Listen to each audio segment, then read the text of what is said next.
Hello everyone and welcome to today's video. I didn't post a vlog last week because there isn't really anything interesting going on in my life now because I've just been studying, eating, sleeping and just doing all that. So anyway, back to the topic of today's video. Today I'll be showing you guys how I plan my work so that I can maximize the outcome that I actually do that piece of work.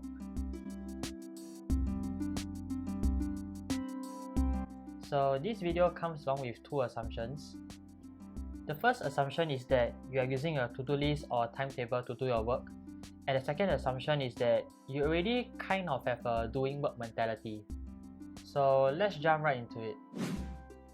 I'll start off with how I used to plan my work first, which is through the use of a to-do list. So basically, I will just write down a list of the things that I have to do.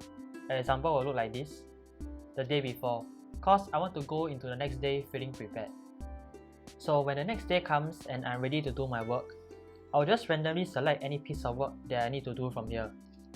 Usually the one that I'll do is the one that I have the least reluctance to, so which will probably be my favorite subjects, such as math. So to cut the story short, usually when I do this, my remaining to-do list will be filled with the things that I have the most reluctance to do at night, such as my English essay or my Chinese compo, basically the language side of my subjects.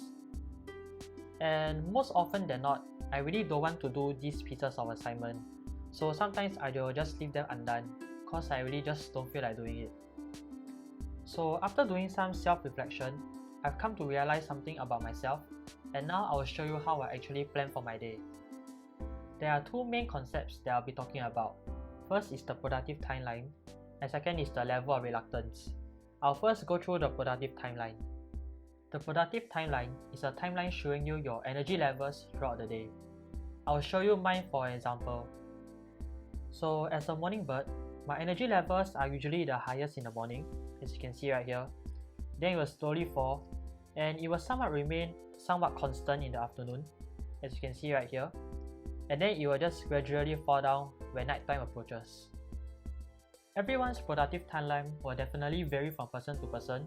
So for example, if you are a night owl, maybe you might be least energetic in the morning and most energetic at night.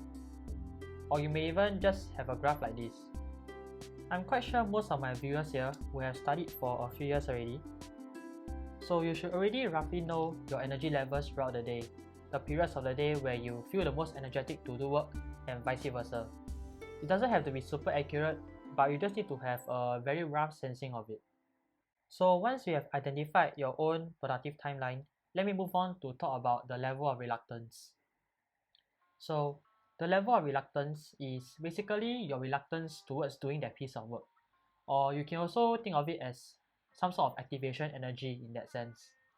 I'm quite sure every one of us will have subjects that we like and subjects that we dislike. So obviously towards the things that we like, we will have the least reluctance to do them compared to the things that we dislike, which will obviously have the highest reluctance.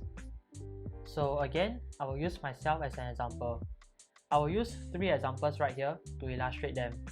First is my English essay, second is my math homework, and lastly is my Chinese composition, or it's actually an essay in a sense. So if you've been following me through my videos, firstly, thanks a lot for the support and I hope to continue adding more value to your lives. And secondly, you will know that I really hate doing English. So my level of reluctance towards doing English will be really high, so somewhere like here. I like to do math the most, so my reluctance will be the least, so maybe somewhere down here. For Chinese, it will be the middle of these two, as it's not really a strong preference, but I don't strongly dislike it either, so it will be somewhere about here. And yes, I'd rather do a Chinese compo than do an English essay. So now, let's piece this graph as well as this graph together. Right now you can see the issue a lot more clearly. If I follow my usual way of doing work, so I'll usually start with math, my least reluctance, and then at the end of the day, I'll need to do my English, the one that I have the highest reluctance to do. So now, let's look at the point where I do my math assignment and we draw a vertical line so that we can correlate it to the point on the productive timeline.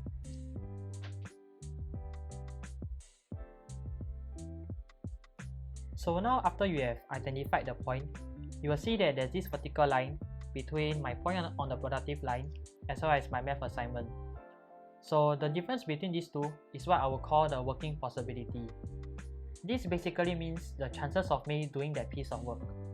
So basically, the larger the distance under the graph between my energy level to the point of reluctance, the greater the chance I'll be able to do the work. Now let's take a look at the English assignment part. The same thing, we'll just draw a vertical line down there.